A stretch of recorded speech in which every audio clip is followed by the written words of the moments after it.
Welcome back to the Operation Freedom YouTube channel. What we do here is shine the light of truth on the deep state. They hate that.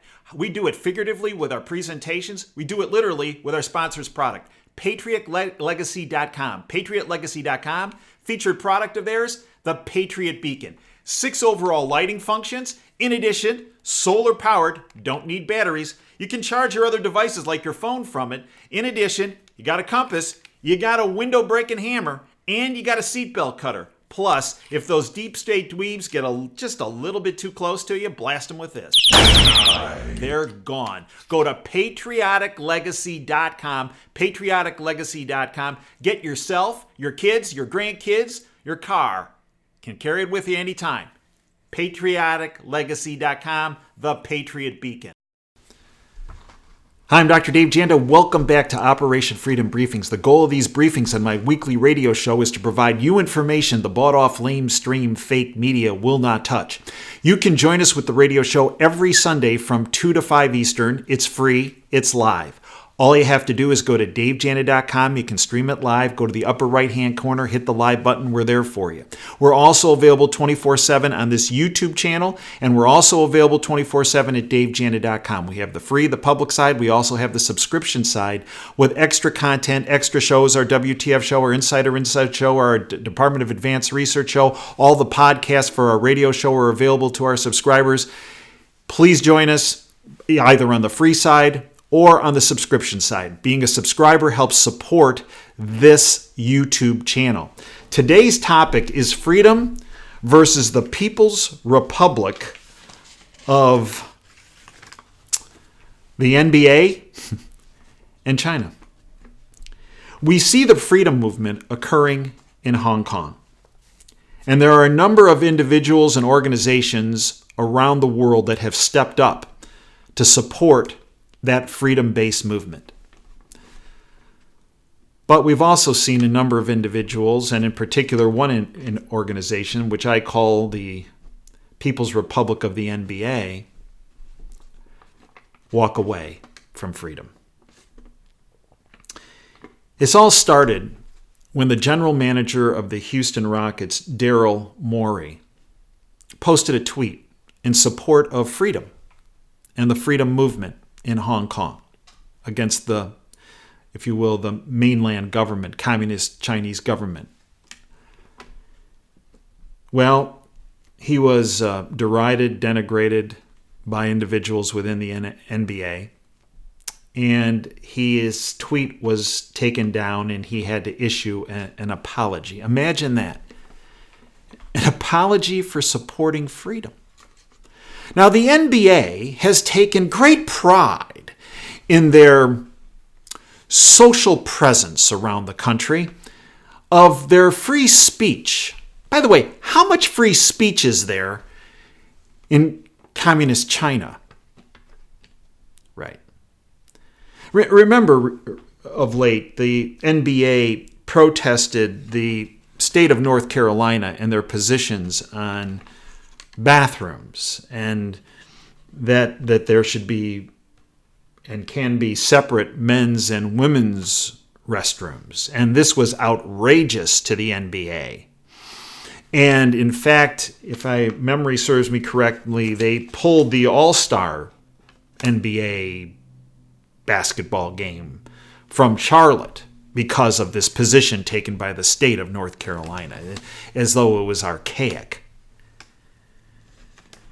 A number of coaches and players have been very outspoken about social issues. Two that come to mind are the coach of the Golden State Warriors, Kerr, and the coach of the San Antonio Spurs, Popovich. They've been vocal proponents of what I would consider to be globalist policies, such as limiting, if not eliminating, the Second Amendment of the Constitution, your constitutional right to bear arms. They have been very outspoken against President Trump and his anti-globalist policies. They have, in fact, refused to show up at the White House, congratulating them on championships, since President Trump obtained the presidency. Steve Kerr was recently asked about, and they're touring China. It appears that many of these NBA players spend a lot of time in China. They go every year. Why is that? Can you say money? It's very interesting. The NBA makes $4 billion per year in China. There is a journalist by the name of Jason Whitlock, and he has made the statement that the NBA answers to Nike, and Nike answers to China. This is all about money. This isn't about what's right.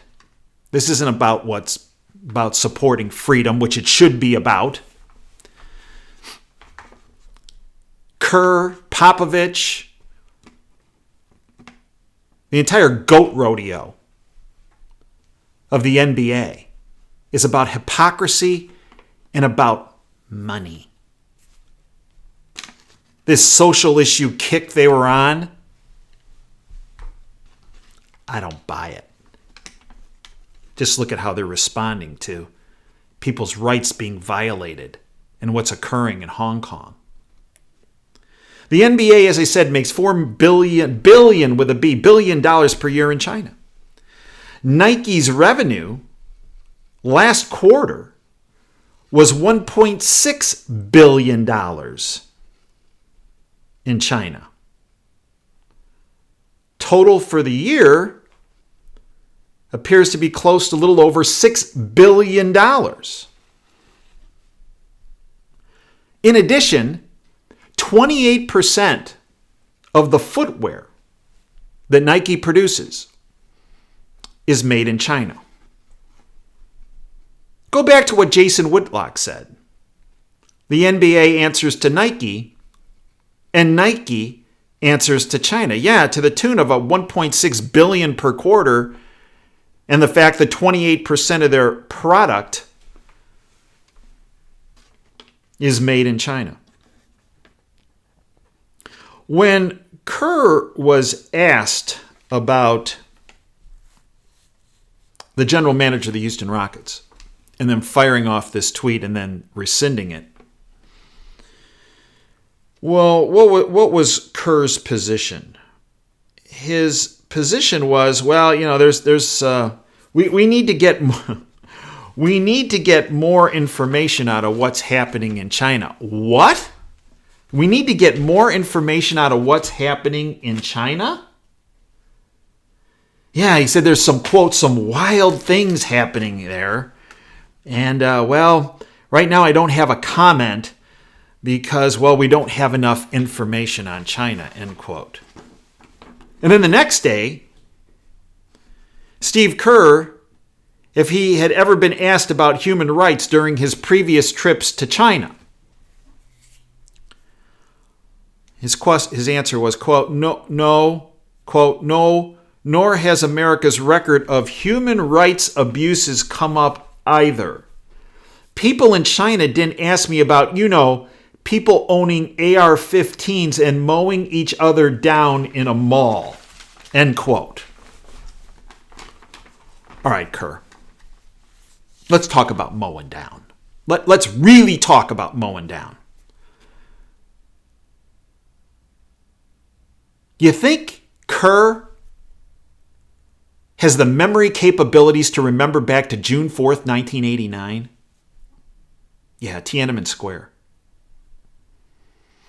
where tanks and armored personnel carriers murdered, and the Chinese government murdered students and freedom fighters. At the time, China said, well, there were about 200 people that died in Tiananmen Square. Really? There was a very courageous former British ambassador to China at the time, Alan Donald. In fact, he sent a diplomatic cable which has since become public. And his source for the information he provided on that cable was a member of the State Council, which is the ruling cabinet in China. Alan Donald, and this had been reported on several sources, including the BBC, Alan Donald, the British ambassador to China at the time, reported over that cable that in fact that 200 figure was a gross misrepresentation. And according to his source, who's a member of the State Council, which is the ruling cabinet in China, that in fact, in Tiananmen Square, 10,000 individuals were, quote, in Kerr's terms, mowed down with tanks and armored personnel carriers.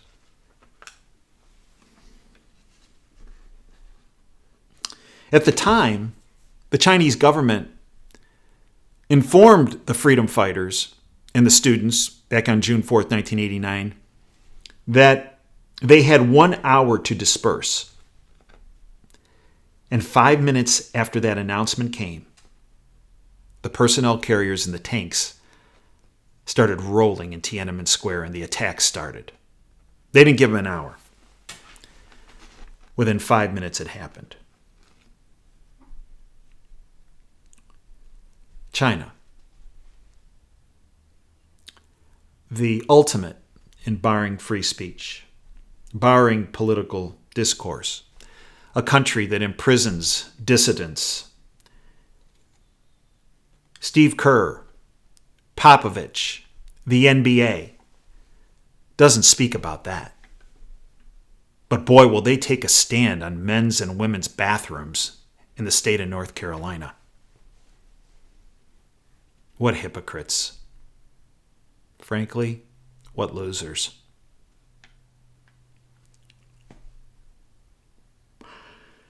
The next day, a CNN reporter, no less, asked several of the NBA players as they're on tour in China. Imagine how much money they're making off of that tour, huh? Well, with the freedom movement, up with the dissident issue, up. Pay us. CNN reporter started asking some of the players about China and freedom. And she was muzzled and shut down by the NBA. How appropriate.